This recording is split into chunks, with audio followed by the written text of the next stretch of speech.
Okay. Yeah, go ahead. Yes, so basically, I had a couple of questions for you.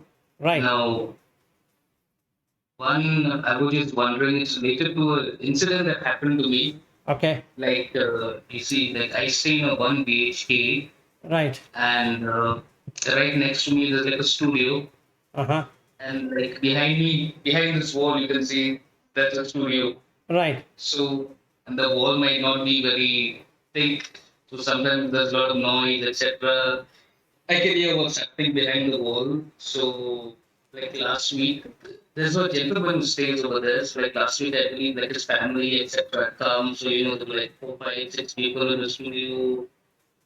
So the minute I saw that, I'm like, oh crap, there's going to be extra disturbance, extra noise. And the mind would, I mean, the sheer fact that the thought has arisen, that means the mind has already reacted, correct? Right. It's already because of the irritation of environment, correct? Right. So, and then obviously, I know that the mind has reacted when the thought has arisen. And yeah, but then obviously there were extra noise, etc. Sometimes like you had mentioned, I think I asked you this a long time ago. Sometimes it is possible for me, not always, that whatever the mind is experiencing, it can just sort of pass through. You get it? Like the mind does not go out and grab onto it. In a way, the mind has to actually, it must be a habit that's cultivated for, I don't know how many lives or whatever. But yes, definitely I can see that when a stimulus comes or a disturbance comes, I can see the mind go out and grab it and then react. So in theory, it is possible, but obviously I'm not in Anāgami where everything can just pass through easily. So I was just wondering hypothetically. Now let's say we were in my position. Uh-huh. Okay, definitely you would have observed that, okay, oh, my neighbor, there's extra people, etc. Now, what would be your reaction? Like, would absolutely nothing happen to your happen arise in your mind? Definitely you would perceive a change, correct? So, what would happen? So what would happen in your mind? I'm just curious. Okay, so let me narrate a story from my recent visit to Sri Lanka. So that might give you some insight. Okay. Okay, So now I went to a home which is a family, basically. Right. So there will be a lot of people coming and going, or rather, we are supposed to be going to a lot of places because he has children, and then he wanted me to join and enjoy along with his family. okay, Right. So now that means it would be indulging with people with common subjects or something which is worldly. So it did not bother me. In fact, the temperature, like in Bangalore now, is pretty hot, right? And he has a roof made out of sheet, asbestos sheet. So it is even more going to be hot. But I was able to meditate, I was able to interact, I was able to watch everything that is happening around, but there was no agitation of any kind. Even though we were talking, we were giggling, or they were giggling and having fun, and all of it was happening. So if somebody would have seen me actually, or if you were there, Valerio, you would have thought that this guy is a nut. I don't think so. He's anyway anything related to Dhamma. okay, Okay, I was so cool. There was nothing which was happening. There was no agitation or frustration that, okay, I came here, I should have spoken on Dhamma, I should have discussed, I should have done this, I should have done that. Nothing of that ever arose in me. So let's say when they were on their own, doing their own things, I used to get into meditation. But when they called me, Vilas, can you come? We will do this, we'll do that. And I used to do that. So it was nothing like I'm specifically doing something. And even when I'm working along with them or doing things along with them, the awareness was not gone. neither I was disliking anything out there or liking anything out, meaning it was not in a way that, so we went to beaches. We had, we went to a beach, then we went to, in Kandy, we went to this Tooth Relic temple, which is supposed to be very sacred. And I was staying in Anuradhapura. So there, Ruvanveli Mahaseya is a most revered pagoda because the Buddha's relics are there. So I did everything possibly what a normal person would do. And I was watching myself and I was interacting with my friend. So on the last day, that is today is Thursday, so Friday, only on that day we spoke about Dhamma and he was discussing something. So I was feeling that he's still not trying to experience it. He knows it very well. He has a knowledge. But he is not able to do anything on the experiential front. So I was trying to see what happens to me. Would it get agitated? Would it feel irritated? Because 5 years ago we had discussed the same topic and today he's bringing out the same topic. So there's nothing I could possibly do for this friend of mine. So I was watching whether this aspect is going to bring anything to me. And it didn't. So I told him what I could tell him. And then he persisted, saying that, no, this one, that one. I said, okay, fine. If it is working out for you, please go ahead and do it. I have nothing against it. So you do what you think is feasible. But I also told him, for once, I sincerely request you to look into this sutta. Maybe you'll get a clarity on that. I just request. But if you feel, no, there's no need for me to do that, so be it. If you have found what you're searching for, that's fair. So basically, if I put this same thing with what the story you're giving, is like there's somebody behind your room, and if you make something special, Valerio, you're going to suffer. If you make meditation a special thing, you're going to suffer. Because anything that is special is conditioned. So it is sankata, conditioned. If anything is conditioned, it becomes paticca samutpanna, that is dependently originated. So now your peace of mind is dependently originated on the sound they are going to make or whatever they are going to make out of it. There are 7 things which you should see. So every Dhamma or everything what is manufactured, like the room and the people behind the room and myself being there, let's say, it undergoes these 7 things. One is Anicca nature in that, and the second one is the Sankata, third one is Patisamutpanna, fourth one is Viraga Dhamma, Nirodha Dhamma, like that. So it goes through this. Kaya Dhamma, Vaya Dhamma, Viraga Dhamma, Nirodha Dhamma. So these are the 7 things what happens. So if I were to understand it like this, if I take Anicca nature, now I have an expectation that they're going to not disturb me. That's the expectation I set. Or I would like to do something about it. So it doesn't go as per my wish or command. Right? So it is Anicca in nature. We can call it as impermanent, we can call it as not as per one's choice, not as per one's wish, not as per one's will, not as per what I think, or you can keep on putting some words into that Anicca. Okay, sorry to interrupt you. Yes. Like you just mentioned, you're using Aniccā is not according to our expectation, etc. And obviously there might be a temptation to change it, but obviously from the Dhamma perspective, it is wrong to attempt to change it, correct? Yes. No. You can change it. You should change it in the mind. Yeah, I mean, correct. I mean, not change it outside, like not go. Exactly. Boss, can you keep your volume down? No, that is not the thing. That's not the thing. Because, yes, because neither the sound and the ear are in your control. Right? Yeah. They're not. And in nobody's control. Even if you don't have that sound, Valerio, I'll tell you one other thing.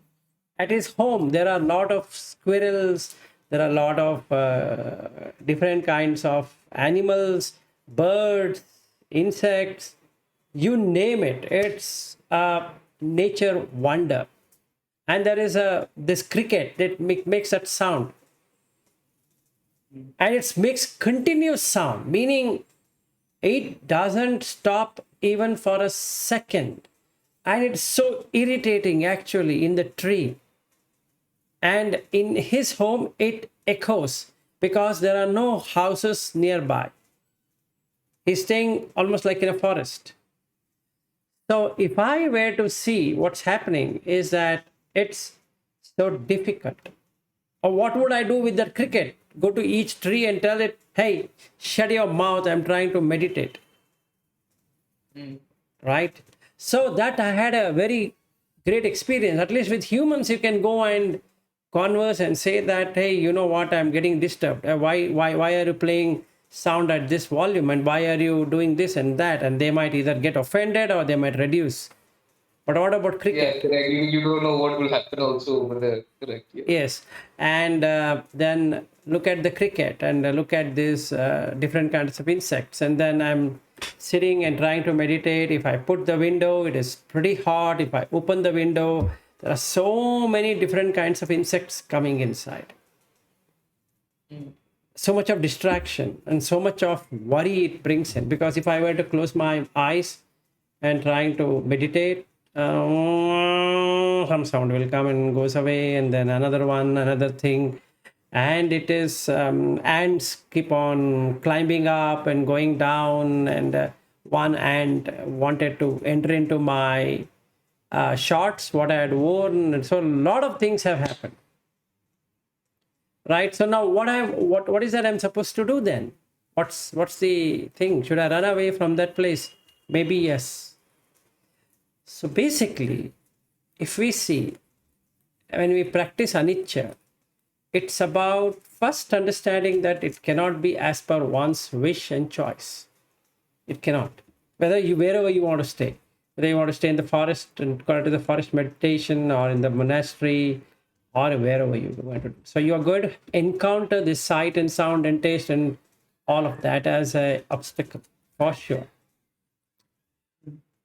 Right? So now what do I do? Now there is here, you need to bring in something called as animitta. Animitta means signless. Nimitta is sign. So you have to work out, or I have to work out on signless. If I want to work out on signless, then I need to learn how to do the indriya bhavana, or indriya, or guarding the sense door. Okay, so if I do that effectively, what happens here is the sound no longer irritates. Okay. Or there's no liking and there's no disliking. Like the sight has no liking and disliking. So now the anatta nature can be seen. That is no self being there in that whole sight and the eye, sound and the ear, like that. So there's nothing you can do. That gives you utter peace. It's called as upasamaya. It means it gives you a tremendous peace. So as an Anāgami, what you would really experience is a peace. Without kamachanda, which is sensual experience, or vyapada, which is stepping back into irritation and agitation and all that. So both of them would not be there.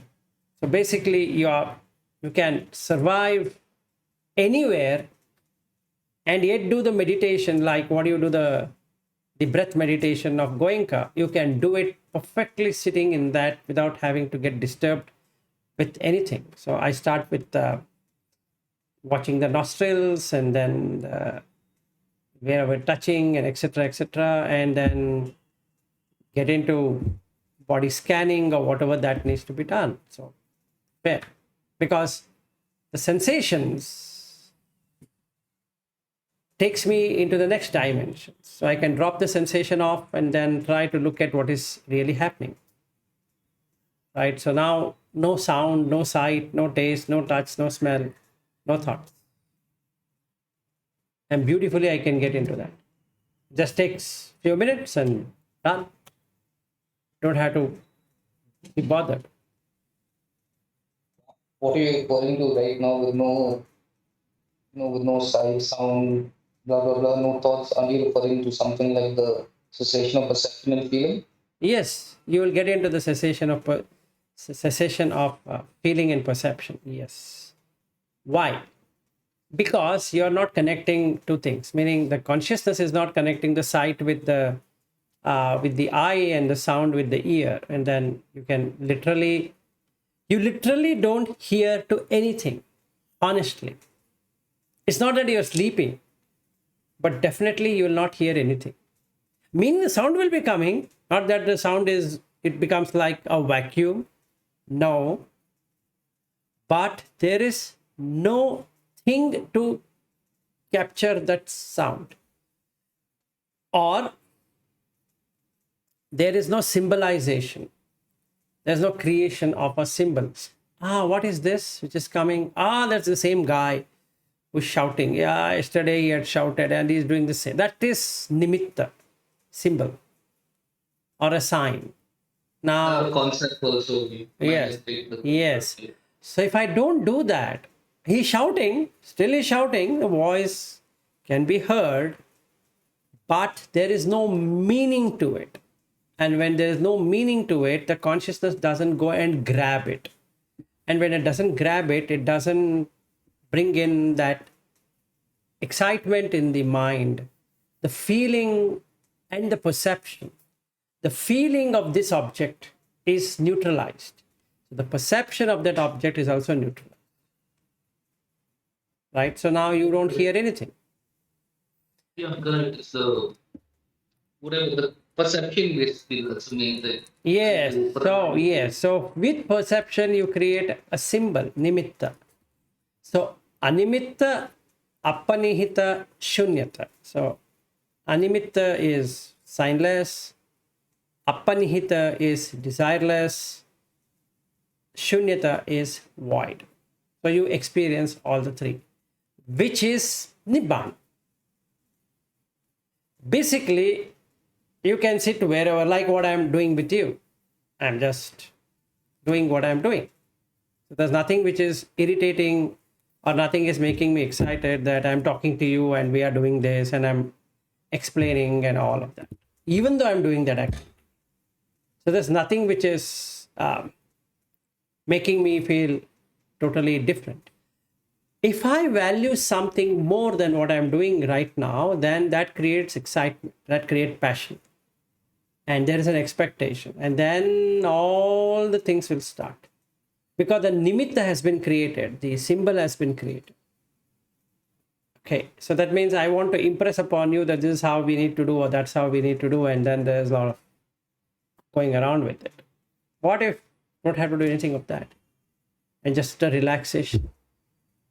And that's it. So that's what I would have done, Valerio, if I were in that place, what you're talking about. Because I did the same thing in Sri Lanka. So I could exactly mimic that.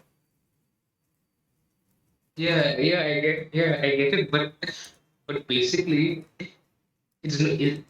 would it be correct or fair to say that only someone such as an Anāgami can do this? It's not like that. No. You can, as Sotapanna also can do it. He has to put in effort.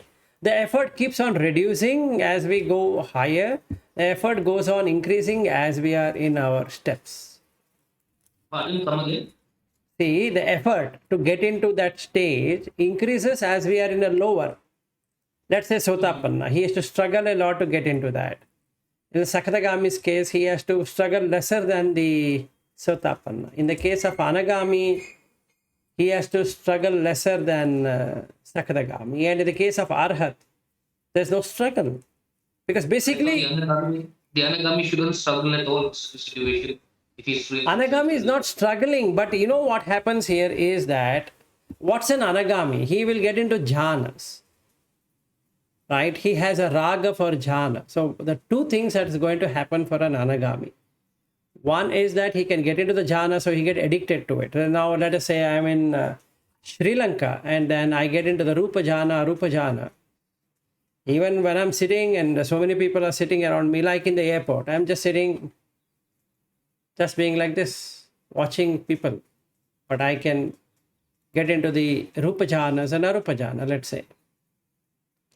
Then what happens? You're enjoying it. So there is a raga. Right? So the person is enjoying. So these two things, Rupa raga, Arupa raga. That's a higher fetter. Then what else will happen? He has mana. Vanity, that he has learnt it. He is able to do it. He can get into the act pretty quick. So there's mana. Then there is restlessness. He wants to quickly get into that. He doesn't want to waste. Rupa and Arupa jhana. Yeah, either of the one jhana. So let's say I'm sitting and talking to you, and while I'm talking, I've learned the art of getting into jhanas, so I would like to get into that real quick and be in that. That creates restlessness. So I'm restless for doing it. Then avidya continues, the ignorance. So that is what stops the person from being in nibbana all the time. Yeah. So these are the five higher fetters what an Anāgami has. So now he has to let go of it. It doesn't mean that he's struggling or doing anything. Now he doesn't want to let go of the jhanas. Simple. Why? Because it gives him the utmost pleasure. So there's nothing pleasure, no pleasure seeking. Because this is giving him the absolute pleasure. So why he should do something different? Not required. Correct? So to speak. Yeah, correct. I mean, what you said earlier also makes sense. Like in my case, like when I moved into this building, like you mentioned, that meditation sacred.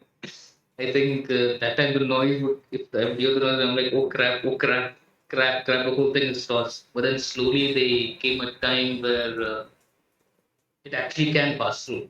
Yes. But it's not under my full control. Like even example, like say, right now, if I was reading a book, and then I might be absorbed in the book. But actually, the noise might be there, but your consciousness has not picked it up. Although the noise is there, like you just said, then suddenly the noise will be like, oh no, it's the same guy. Yeah. Sometimes you can let it go. I mean, like you said, you can put in some effort. Yes, definitely. I would say a couple of months ago, I would not be able to feel it, but just sort of trip on it continuously. Like, why this crap is going on, blah, blah, blah. But yeah, yes, there is 2 years.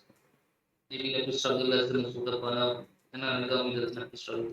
Yes, there is a struggle, even though in an Anāgami, the struggle is a different kind than this one.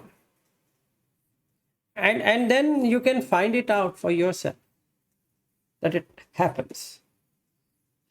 Anyway, so that is what I would have done. So that's your first question. Yeah, correct. And basically just clarifying under no circumstance, no matter how irritable one can find oneself in whatever situation, the only solution is to train the mind, not to go and try to change the situation, no matter Yes. what. Yes. So even say supposing you're working from home and somebody's like jackhammering continuously, still no, you don't do anything. Always focus on the mind and correct the problem in the mind basically. Yeah. So what is that you want to correct? So it's like this. Mind attaches to objects and it creates nimitta, which is symbol. You cut the symbol.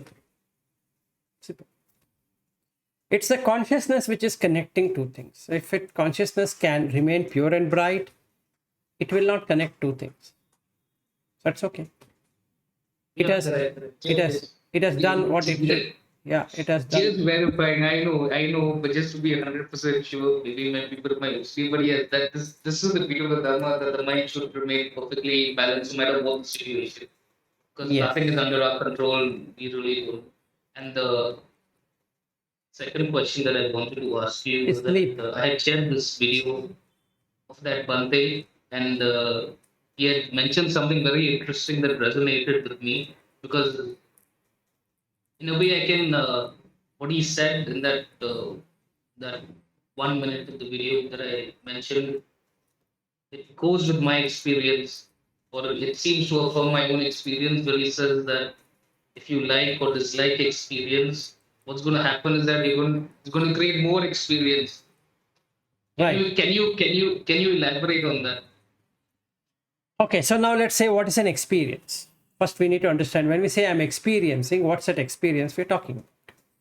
It is through the six sense doors an experience can be found.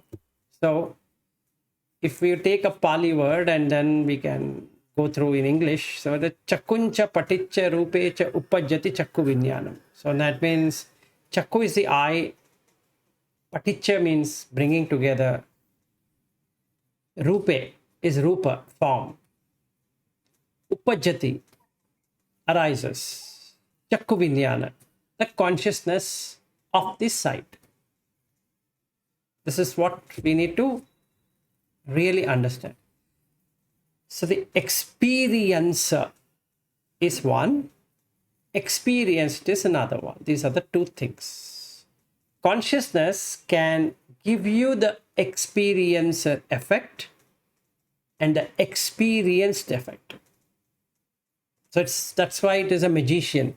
It can be on this side, it can be on that side also, because it's able to connect both. So basically, when I say I'm experiencing, and my experience is with relation to the sixth sense, which are sense field, ayātana. So first we need to understand ayātana. Ayātana means a field that you go to a, like if we go to the an agricultural land or a field, then we can see that people would have made mud bunds. So let's say 6 bunds are there. So you hold on to it. It's like water filling within that. So now you create a sensation within each of these 6 puddles. And that is where the mirror-like reflection of the consciousness falls. So it becomes like a home for the experience. So when you are as a consciousness, when I say you is a consciousness, is wanting an experience, it gets into the field of experience, which is an experiencer effect and an experienced effect. So it becomes like I am experiencing this, let's say this camera in front of me. Oh, I'm experiencing this calendar. Oh, I'm experiencing this, let us say this is a bookshelf. I'm experiencing the laptop, and I'm experiencing the tea, and I'm experiencing myself, right? It ultimately comes to the myself. So this experiencing is part of the person who is experiencing it. So that creates a magical illusion of a person. And when it creates a person through the 6 senses, it also creates this expression as an experienced. So it seeks on both sides. So if you're going behind a particular experience, it means you're multiplying that, because that's exactly the effect what the consciousness will provide. It will start multiplying itself. And in Pali, it is called virulla, meaning multiplier effect. It starts to grow. Apart from the body growing, the experience also will start to grow. So the more I experience, when I say experience, it is nothing but the 6 senses getting the 6 sense. The objects are getting attached to the senses and creating the base of existence or the field of existence, called as ayātana. Ayātana, 6 ayātanas. Now I have that experience. So when somebody asks me, show me that experience, I can either show it through eyes, or through ears, or through nose, or through tongue, or to body, or mind, like that. It can't be anything other than that. The six senses only you can talk about. You can't talk anything else. Okay. When that happens, it creates multitude of experience. So if I am craving for that experience, tanha, it starts multiplying. In Buddha Dhamma, this is called as papancha sanya sankha. It multiplies. Why does it multiply? Because that's the job of the consciousness, is to multiply. That's the feature. That is the, what I can say, that's the attribute of viññana, is to multiply and give itself an experiencer and an experienced expression. And that is what it is. Just like you're asking why there is a quality of solidity in Patavi, what we can do about it. The earth element quality is hardness and softness. Now, it can't be anything other than that. In the same way, the consciousness, when we say viññana, its job is to give you two things. The you itself is a consciousness, is to give itself two things. One, a multiplier effect. One, to be experiencer and the experience. Both are you. But it gives you that a mirror kind of view, where you feel you are here and you are enjoying that or suffering that, or you are here and you are enjoying or suffering this. So it gives you an ittha bhava, thisness, anyatha bhava, otherwiseness. That's what consciousness is all about.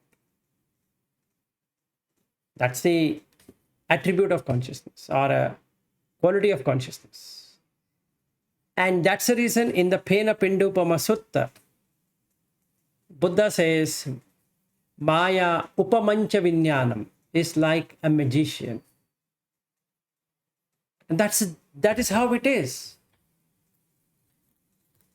You as a consciousness, you are trying to multiply things. So you would like yourself to be everywhere, because that's your attribute. And that's my attribute as well. We both are only consciousness, nothing else. Physically, we look different because of the way Patavi is organized, the way Apo is organized, Vayu, Tejo, Akasha is organized. But why we are seeing in two different ways is because of the field of that senses. Ayātana. It makes things different because there's a separate experience for you on the same object and a separate experience for me. And you multiply the object by papancha sanya sankha, and I will also multiply myself as papancha sanya sankha. So in the Madhupindika sutta, what that venerable talks about, they go and ask him the shorter discourse what Buddha gives in that sutta. He says like this: Chakuncha paticca rupecha upajati chakku viññanam tinna sangati phasso phassa pacchaya vedana yam vedeti tam sanjanati yam sanjanati tam vitakketi yam vitakketi tam papancheti yam papancheti tato nidanam purisa papancha sanya sankha samudacharanti atita anagata pachuppanna chakku viññanesu rupesu. What it means, I will explain to you in good English. I like explain to you, Chakuncha paticca rupe upajati chakku viññanam, connecting with the eye and the sight, the consciousness of eye consciousness comes to be. These three is what is called as contact. And when there is contact, there's a feeling that something is in contact, because there's a contact. So either the person feels a pleasurable sensation or a painful sensation or a neutral sensation. These are three things what a person would experience. And he creates a sanya. So yam vedayati tam sanjanati. What one feels, one perceives. Then the perception comes to be. Yam Sanjanati tam vitakketi. So what one perceives, one starts thinking about. And when he thinks it, he creates papancheti. Papancheti means proliferation, creating a story. Oh, when I was in Sri Lanka, I went here, I went there. That is how the papancha is created. When there is no Sri Lanka in the first place. It's a piece of mud, honestly. But there is Sri Lanka in the mind.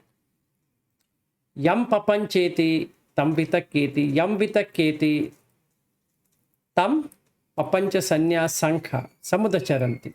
So that means he start multiplying. The story, he keeps on making it elaborated, multiplies it. That's exactly what viññana is supposed to be doing. It multiplies. What it multiplies with? Atita, past, Anāgata, future, Pachuppanna, present, with what? Chakku viññanesu rūpesu. That is the eye consciousness with that particular rupa, with that form. So the consciousness itself takes over the form and creates itself. So there is an experiencer when that rupa comes to be, and it was watching it, so it becomes experienced. So now what happens?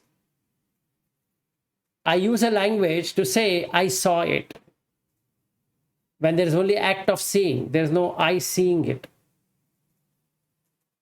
But I feel I have experienced it because I have become the experiencer and the experience. And that's the problem.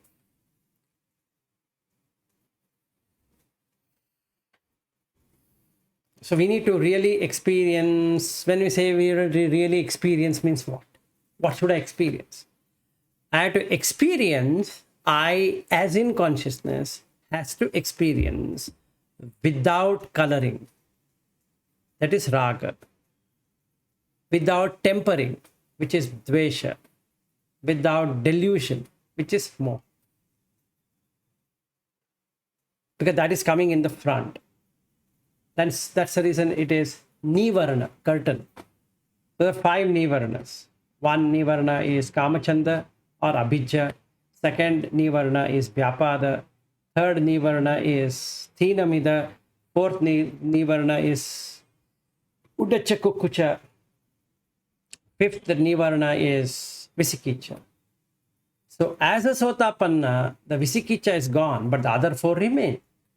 As a sakadagami, all the 4 remain.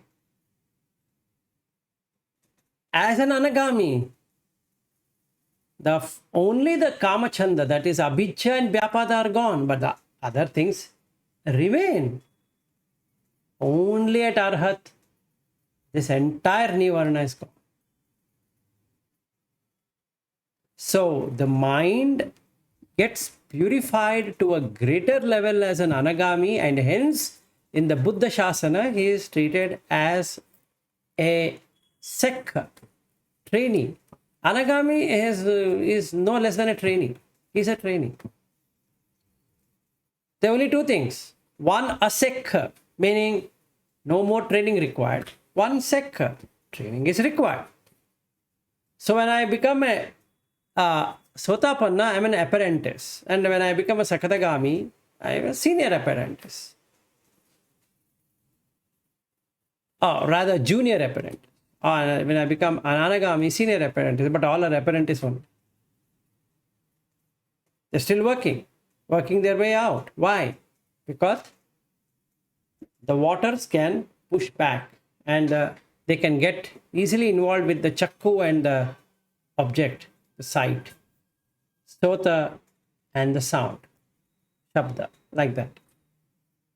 It's quite possible. Yeah.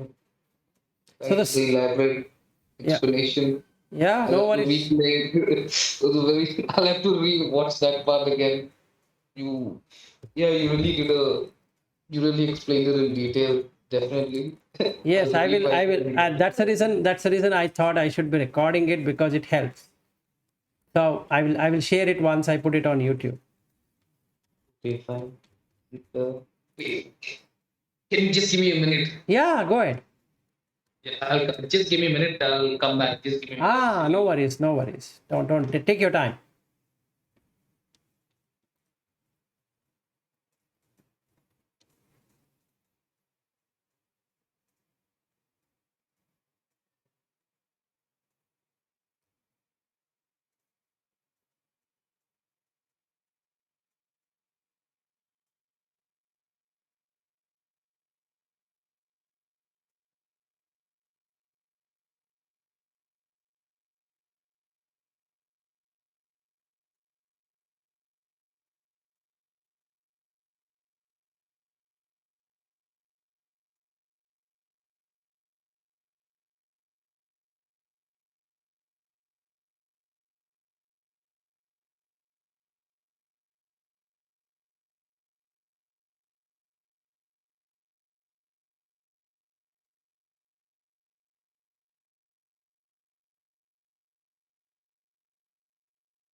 Yeah. Yeah, go Yeah, ahead. so basically, one thing that I definitely understood with the question that I asked is that it is basically just a property of consciousness. Another way of asking a similar question would be, why is the earth element hard? Correct? It's just the job of the consciousness to proliferate, and that's it. So what would happen? So, so what would happen in the case of an arahant then? There would be no No, I proliferation. think it's not like that. There is an explanation to that. So it is viññanam anidasanam anantam sabbatopavam. There is one sutta where he explains. So it is viññanam anidasanam anantam sabbatopavam yatta patavi cha apo cha tejo cha vayona gadati yatta dhigancha rasancha anuthulam shubha ashubham yatta namancha rupancha asesam uparjati viññanasya nirodhena yatte samuparjati. This is what is in Pali. Now let's understand in English. Viññana, consciousness. Anidasanam is unmanifestating. You can't write anything on that. You cannot manifest it. It's normally unmanifestating. Okay? Just like somebody drawing something on a sky. It's not possible. Anidasana. Nidasana. Nidasana means directing. Nidasana also means illustrating. Also means manifesting. So basically, viññana has nothing to do with manifestation. It requires something to manifest. Otherwise, by itself, it doesn't manifest. Ananta, endless. Sabbato pabam. It shines everywhere. There is no place where consciousness does not exist. Right? That's the meaning of it. First line. It manifests when? Yatta patavi. That is, when it gets involved with patavi. Apo, tejo, vayu. So if something has to get manifested, this consciousness has to merge itself with these five elements. Then a shape and a structure or something can be found. So if it has want to go back to its unmanifestative form, it should not have footing. Na gadati. Gadati means is to have a footing. Na gadati means no footing. Yatta digancha. The problem with consciousness is it becomes an experiencer and an experienced. So what it experiences, diga, long. Digancha rasancha, short. Anu, atomic. Thula, fat. Shubha, auspicious. Ashubha, inauspicious. So it starts naming like this. Right? Yatta patavi cha apo cha tejo cha vayo cha Patavi apo tejo vayo chana gadati yaccha dhigancha rasancha anuthulam shubha ashubham yaccha namancha rupancha asesam uparujyati. Only when the nama rupa and viññana are disconnected, that is, the growth and maturity of these are totally cut. That means to say that multiplier effect is removed. The experiencer and the experienced are no longer there. Then what happens? Viññanasya nirodhena. Immediately the viññana comes to an end. Ethesam uparujyati. It finds no footing again. Why? Because that's a quality of consciousness. You are recognizing this as Patavi because you can experience hardness. At the same time, you're experiencing this as an object, as in vilas, as in Falerio. Even though both are Patavi, but Falerio is created because Nama and Rupa has got created. Vilas is created because Nama and Rupa has got created. Consciously, you start recognizing this object to be vilas. Consciously, you start recognizing that object to be Falerio. What happened? It became a mirror effect. There's no mirror, but it created a mirror effect now. And because of this mirror effect, there is going to be perception, anya. And because of that mirror effect, there is going to be a feeling, vedana. And because of that, there is a mirror effect of sankhara, which is preparations. And because of that, there is a mirror effect of rupa, the form. So if we were to totally put it in this way, viññana is one becoming the experiencer and the experience. So if you were to cut it, you are an Arahat. Because there is no experiencer, there is no experience. There is no separation. That's the job of a magician. So it's creating a magic. You feel. See, everyone feels that I am. No matter whether he is a Buddha Dhamma or no Buddha Dhamma, if you ask, are you Falerio? You say, yes, I am Falerio. Come on, you're not, you're Patavi, you're Apo, you're Tejo, you're Vayo, you're Akasa. No. Touch yourself and see. There's no Falerio in your body. And that experience happens only at Anāgami. That's the sad part of it. So you need to know something, and this magical illusion has to go. And that's the time you get the nibbida, disillusion. Nibiddhaya, viragaya, nirodhaya, upasamaya, abhinyaya, sambodhaya, nibbānaya. These are the 7 stages for nibbana. First, disillusionment happens. Once you're disillusioned, once you've seen the magician, the illusion is gone. You don't care about that illusionist. When you have found it. When you find it, viraga automatically happens, dispassion, because you know that guy is faking. There's no vilas in the first place. So what is he faking about? So you don't feel associated as vilas. You don't feel associated as Falerio. And when you don't associate as Falerio, there is no sound of Falerio. You just hear a sound. There's no sight as Falerio. There's only a sight. There's no taste as Falerio. It's only taste. There's no touch as Falerio. It's only touch, like that. So dispassion happens. Nirodha happens. Cessation. Cessation of what? This feeling that I am is gone. Upasamaya. This peace. This absolute peace. Not just peace. There are no 6 senses and the 6 sense objects anymore. Association. Abhinyaya. You're seeing things differently. Now you get into the first noble truth. Dukkha Satya. Then the second noble truth. Dukkha Samudaya Satya. Then the third noble truth. Dukkha Nirodhagamini Satya. Sorry. Dukkha Nirodha Satya. Then the fourth noble truth. Dukkha Nirodhagamini Satya. Then Nibbana opens up. And that's what it is. So that's a quality. In the Dhatu Vibhanga Sutta, you can really experience it.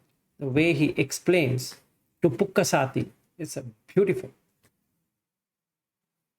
That's a practice we need to do. So after we finish all our learning of Vipassana, we need to get into this, because then you can really understand. This is the preliminary step, and this is the next step to do that. Anyway, coming back to the point, that's the quality of consciousness, to identify what is this object. It knows the object. You see this, Valerio, you try this out. Try to make your eyes eat. Take food and try to put it inside. It will never, not even in your dream you can do it. Or take the food and try to put it in the nose. Your hand will go to the mouth, irrespective. The eyes are open, eyes are closed, you're a blind person, not a blind person. It will go to the mouth. Make the make the tongue see. It will not. 100 tries, no. Make the eyes think. No, only mind will think. So the 6 consciousness are separate. They come, they go. They come, they go. But when they come, when it comes, it has an identifier. It identifies the object. You just cannot do anything, because you yourself is consciousness. And what will you do? Nothing you can do, because it's you who is bringing that experience. It's you who is identifying that. It's nobody else there to say that, hey, are you Patavi? No, I don't think it's Patavi. You will know it is Patavi. It's earth element. You know it. And every being knows it. This is earth element. It's hard.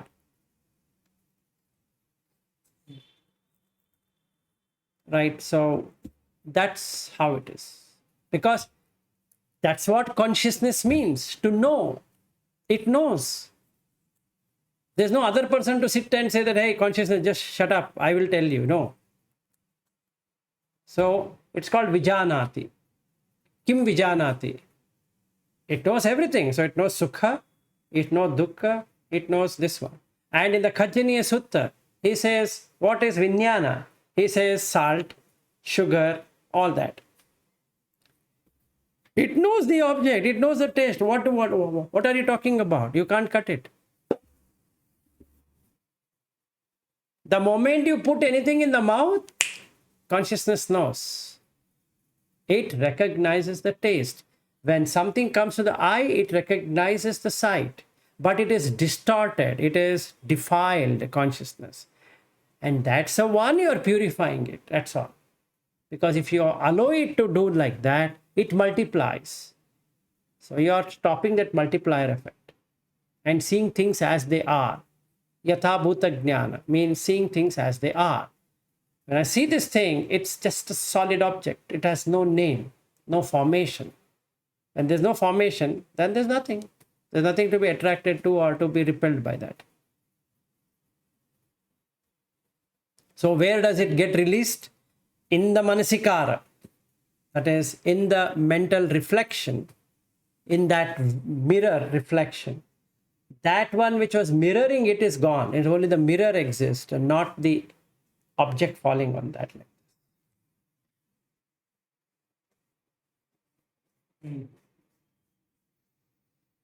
Again, thanks for the explanation, very detailed. Yeah, I have no problem. So what's the next one? Yeah, I would just wondering, just like you mentioned, you have the feeling that you exist. So, do you have the feeling that you exist as an Anāgami? Yes, definitely. How strong is the feeling? I know it can only go totally at Anāgami. How strong is the feeling that you exist? The feeling of I exist is going to be there irrespective of I am an Anāgami or a Sotapanna. Same. Because it is... So I only have the... Oh, wait, sorry. Yeah, go ahead. I was getting another call. So the feeling that the feeling that I exist and the... Wait, sorry. That's okay. So the feeling, whatever feeling that I have that I exist is similar to the feeling that you yourself have that you exist. Why? Why? There is mana, there's vanity. So it's going to be there. Intensity will be less, but the deep I feeling is going to be there. So even you have a deep I feeling basically. Yes. I'll tell you what, the 5 aggregates are seen. So from that angle, you don't have I. But there is something called as I. That will only go at Arahat. That is the avidya. You got the point? Avidya doesn't go at Anāgami. If that is the fact, then it is wrong. No. Avidya remains. But much clearer degree, much, what I can say, refined. But the deep I feeling is an unconscious experience. And that's going to be there. So from the 4 levels of consciousness, one is a conscious experience, what we are right now having. We are consciously picking up things. Then there is subconscious experience, where something already experienced, it can come up on the surface. So an Anāgami has resolved the subconscious experience. So conscious experience is there in the first and the second. Then there is unconscious experience, and the unconscious experience, he has reduced it, but he has not removed it. Then there is supreme conscious experience or cosmic conscious experience, or whatever it can be called as. That's exactly what Arahat has. There's no defilements. So if you were to ask me, which level are you in? I'm still in the unconscious experience. There's an unconscious I. Consciously, I don't have I. There's an unconscious I experience. That is going to be there. Subtle one. But yes, gross one is gone. 5 aggregates are seen, that is gone, and hence you are Sotapanna. But now that subtle one exists. Why? Because it's unconscious. Unconsciously, it has kept it. And that much defilement is sufficient for rebirth. But it cannot have a rebirth in this realm of existence, because it is so subtle that it doesn't have the food to exist in the womb. So it has an wombless entry, which is called Shuddhavasa or Brahma or wherever, whatever that is to be. How do you come to know? You yourself know that that is the fact, because you're not getting attracted or repelled in either way. Only if you have a subconscious experience, then you can have that. Now, you don't have subconscious experience. Absolutely, you can be at peace. Can you clarify in subconscious experience? Subconsciously, I know that this is this and this is that. This is my wife and this is my son. This is my daughter. This is where I stay. It's a subconscious experience. It stays. Okay, fine. So, Sakadagami comes back again because he has a subconscious experience. What's the point? Anāgami doesn't have a subconscious. It's all conscious. So now he has only 2 things: conscious, unconscious, supreme conscious. Only 3. There's nothing called subconscious. A normal Puttujana is only having a surface level experience, which is conscious. That moment he is conscious, he picks, this is all, that's all. His mind is going around and round and round and round. Then comes the Buddha Dhamma, and this person is able to cut it. So when he cuts it, he sees it in 5 parts: Rupa, Vedana, Sanya, Sankhara, Viññana. So Sakkaya Ditti is gone. Visikiccha is gone. Sila Vitta Paramasa is gone. So he said Sotapanna. So what happens? His subconscious is tamed. What about Sakadagami? Well, his subconscious is so subtle that we can ignore it. So then his 7 bhava becomes only 1 because it doesn't have so much of energy. And what happens to Anāgami? There's nothing called a subconscious. Because his attachment to sensual is a subconscious thing. When there is no subconscious, how we can attach to it? The frustration or the agitation is a subconscious thing. Consciously, he doesn't want to be angry. But when triggered, Obviously, consciously, nobody wants to be angry or excited also. I mean, Yes. because he's made the same mistake 10,000 times, and again, he'll probably make it the 10,001 time. Right. Although I don't want to, and since you're just narrating this, since I mentioned the first question, like for example, maybe right now my mindfulness is a little bit better, where you can see that okay, I recognize the situation, and I'm like okay, there's going to be extra disturbance, extra noise, but then at that very moment, at least I can see that the mind has a choice that if I go further with it, I've reacted, and the mind is going to keep rolling in it. I mean, Yes. and I don't know how to explain. It's like I know that okay, I'm about to go into a territory where the mind is going to react and it's going to keep rolling, and I can just cut it back. Correct. I mean, I don't know how to explain. I don't know how to explain. I mean, consciously, consciously I know I don't want to react because then the mind is going to roll with it. But then it is just a sort of pull. I don't know how to explain it. Got it. I understood what you're trying to say. It's fine. It's fair. So this is what it is. So when we look from the conscious experiences, it goes through 4 levels of consciousness. So when it's conscious, subconscious, unconscious, and supreme conscious. The idea is to move from the unconscious existence to a conscious state of existence, which is what is called as mindfulness. Right. Yeah, correct. So when I'm mindful means there is nothing called as an unconscious existence. Okay. Now when there is no unconscious existence, it becomes supreme conscious. It's pure and bright. Abhasaram idam chittam. Shining. The chitta is shining. Illustrious. Lustrous on all sides. Abhasaram idam chittam. There's no other thing which is more brighter than the chitta.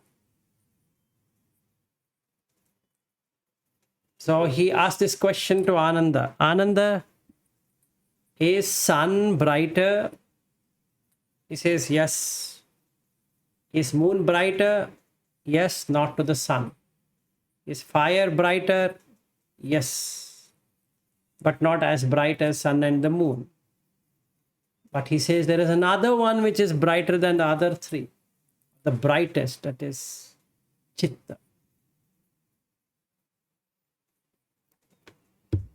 And chitta is called as mind because there is no other English word to say.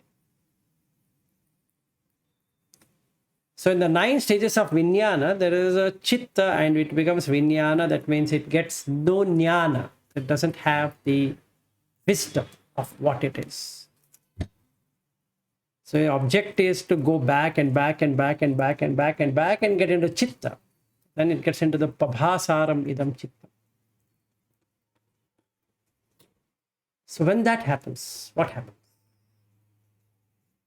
There is no identification. When there is no identification, you're pure. When you're pure, you're released. When you're released, you know you're released, which is Arahat. Done. Now what happens? There is no further manifestation. There's no need to manifest. There is no need to get into illustration. There's nothing to illustrate, nothing to draw, nothing to design, nothing to create. When there's nothing to create, there's no need for the mind. If there's no need for the mind, there's no need for the senses. If there's no need for the mind and senses, there is no thing called as consciousness which will attach to it. And when there's a mind and the senses are not going to be there, there's no need to attach to Patavi, Apo, Tejo, Vayo, Akasa. When it is not going to get attached to any one of this, na gadati, then the viññana will not get a footing. If the footing is not there, no rebirth in any existence.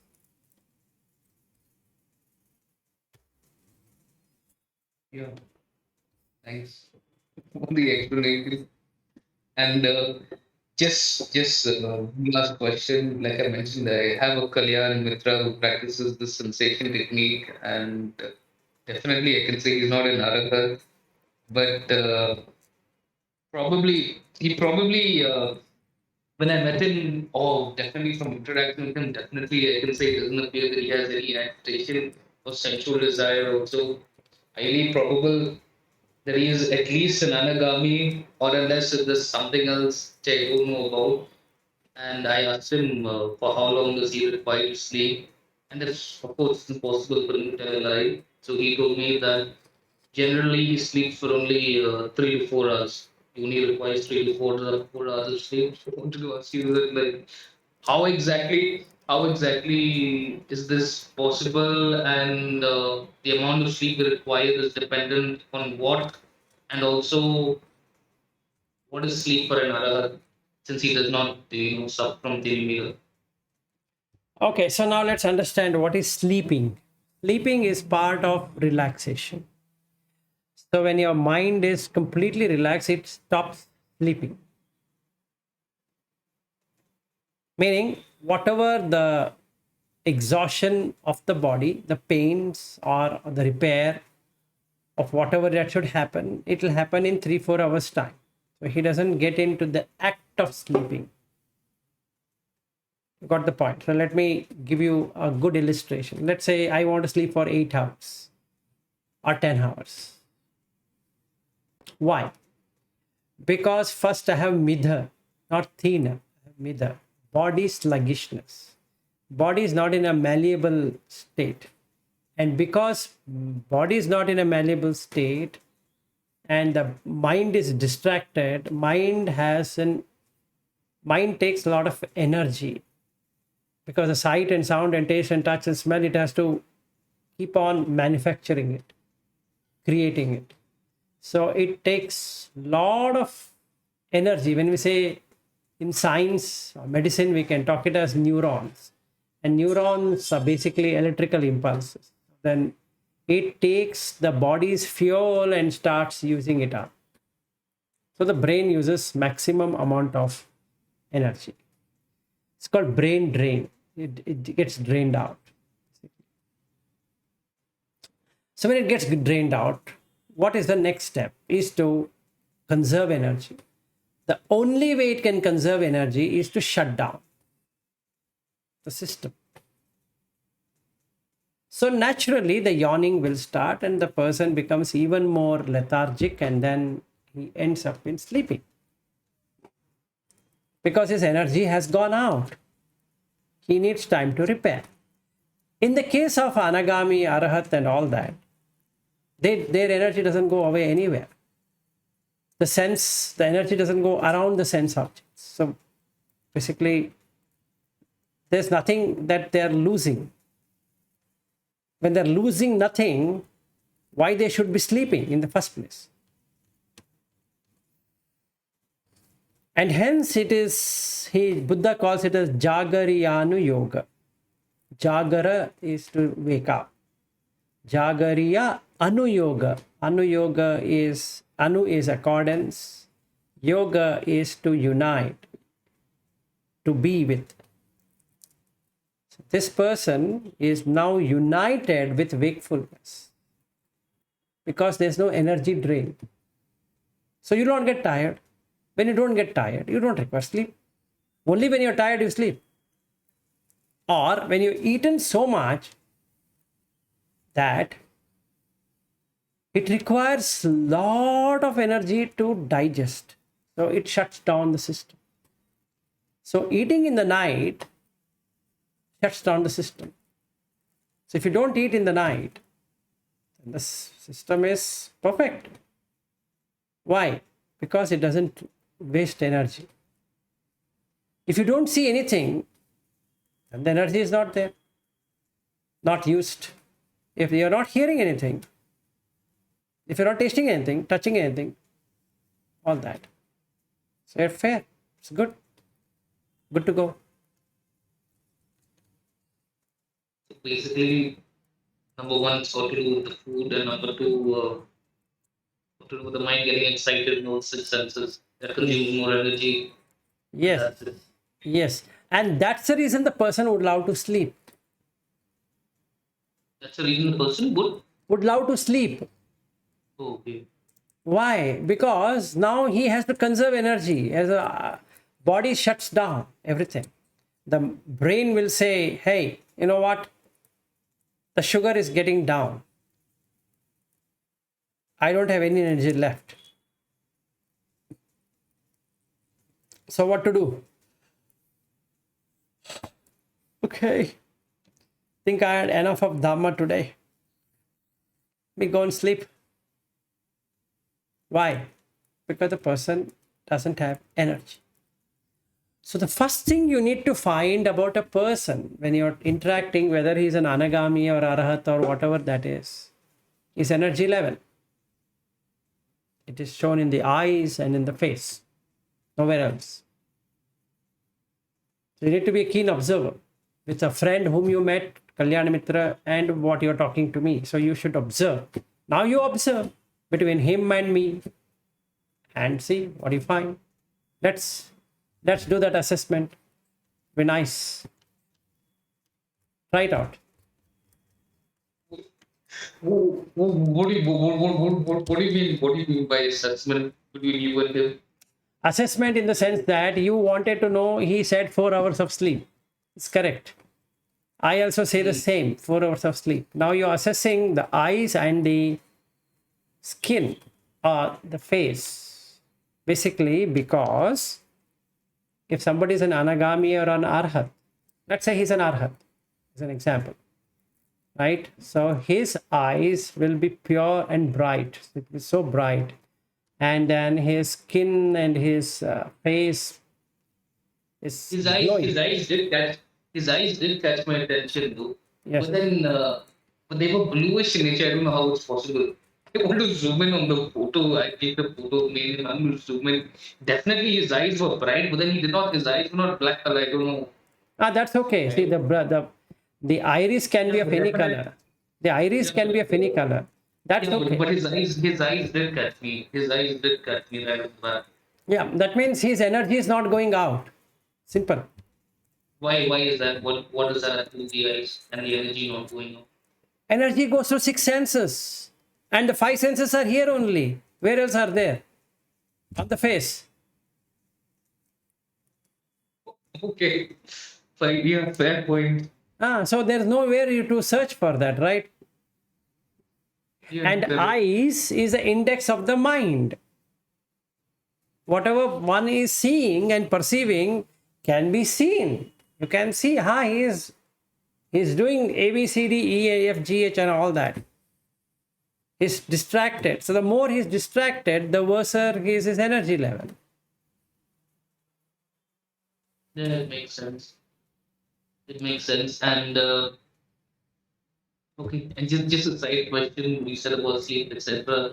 It's correct. But then you have certain people suffering from insomnia, you know.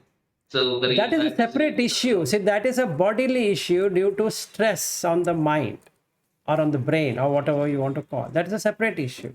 Insomnia happens when the person completely drains off his energy. He's so restless that the sleep also cannot happen in restlessness, because when you're restless, you cannot sleep. Yeah, correct. Yes, correct. This is not that. You need to be a little relaxed to fall asleep. If you're Ah, feeling here, the tense, Arahat, again, yeah. the Arahat or the Anāgami is so relaxed that they don't require sleep. Simple. Yeah. And yeah, and just one more small question. Yeah, sure. I was speaking to this Kalyan mitra of mine, and normally our phone calls are very short. We've just got to do with the technique. So it's the person interacting with him.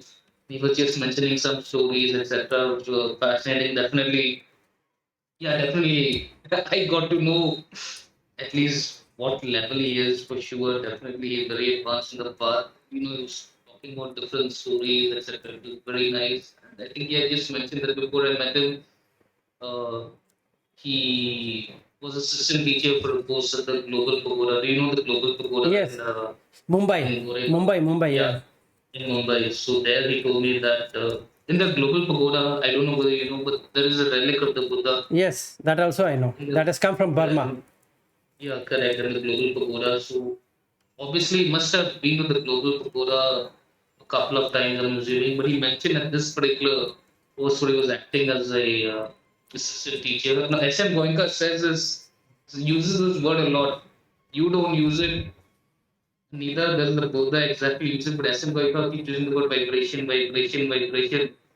And yeah, I guess I'm not really comfortable with the word because, in a way, you could say that vibration is feeling.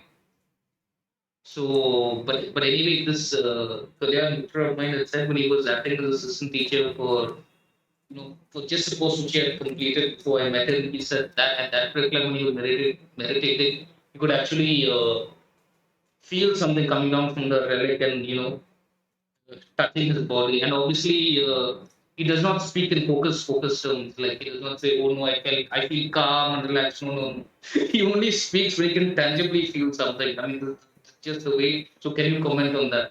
Like, what is this vibration thing? How can a relic, how could he feel a vibration from the relic or feel something coming down from the relic or some coolness from the relic and hitting his body? Can you comment on that? Now, what is vibration? I don't use that term because it's very confusing. Yeah, correct. That's why I don't really like it also, yes. But since you opened this topic, actually everything is vibration. There is in Pali and in Sanskrit it's called kampana, like the radio waves. It has vibration. Basic of everything is vibration. There's nothing else other than vibration. So if you were to do a experiment on photons, you'll find it is vibrating. Sound has vibration, light also has vibration. So as light, when we say consciousness is light, like light, it's not 100% like what we see as light. But if you were to compare that, there is heat and there is vibration. Okay. So that's called as what we can say radiation. So there's a radiation which has an aspect of vibration. So everything vibrates. The whole. You guys in wrong when when you use the word vibration. Pardon? I mean, so what SM Goenka isn't wrong when he uses the word vibration. No, he is not wrong. He's not wrong. He's perfectly right.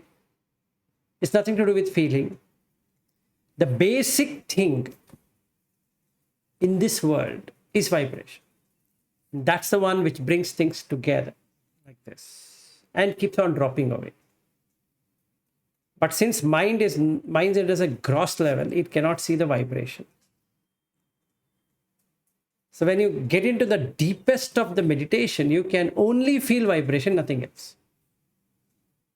Okay. Now the relics are also vibrating.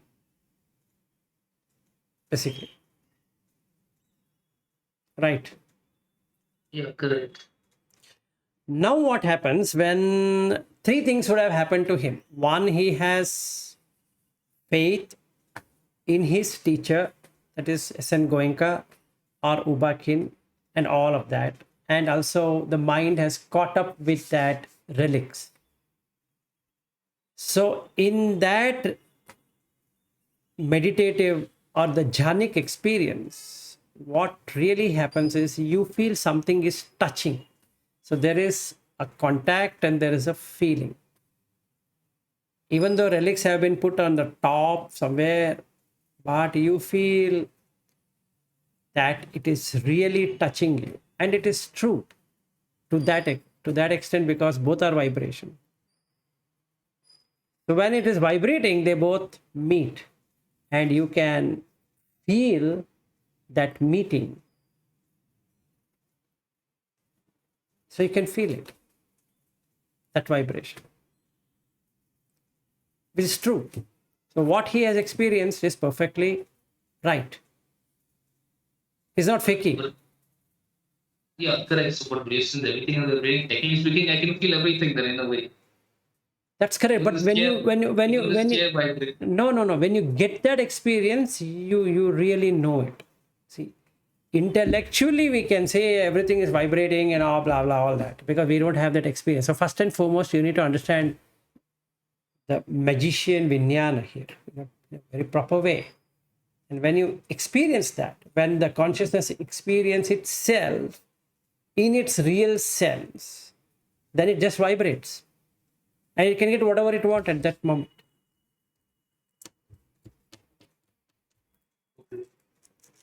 So what he said is right. Or what Goenka says is also right. It's vibration. Okay. Thanks for the explanation. So basically, he did feel the vibration. Yes. From that level, exactly. Absolutely. There is no two thoughts about it. He's not faking. He's not imagining. It's true. Yeah, I know. I know it's not possible to life. It's not possible to life, but yeah, but it's a few days. No, I'm also telling you that since I have not done like what he has done, but I know it is true. Okay. Yeah, that's it. Those are all the questions that I had. Okay. So then good. But you didn't do the eye. Yeah, but what I but here I'm looking through this thing Camera. through the phone through the camera. I cannot get the Okay. and plus you're wearing glasses, so you cannot do it. Maybe when I meet you, etc. Then again we can record and then again. Yeah. Whenever we meet, Obviously in person it's much more pronounced. Yes, that's true. So we'll do that whenever we get the opportunity, we can do that. Yeah, definitely meet you at some point Yeah. in the future for sure. Yes, we Anyway, can. thanks a lot for your time, and definitely I'll have to replay the part on consciousness, etc. Because I think it was very heavy and deep. So definitely, I'm looking forward to replaying it. Yeah, definitely. Another half an hour or so, this video will be there, and I will share the link, and you can do that. Yes, thank you. Thanks again for your time. Okay, Have a good bye. day. Yeah, same to you. See you. Bye. Bye.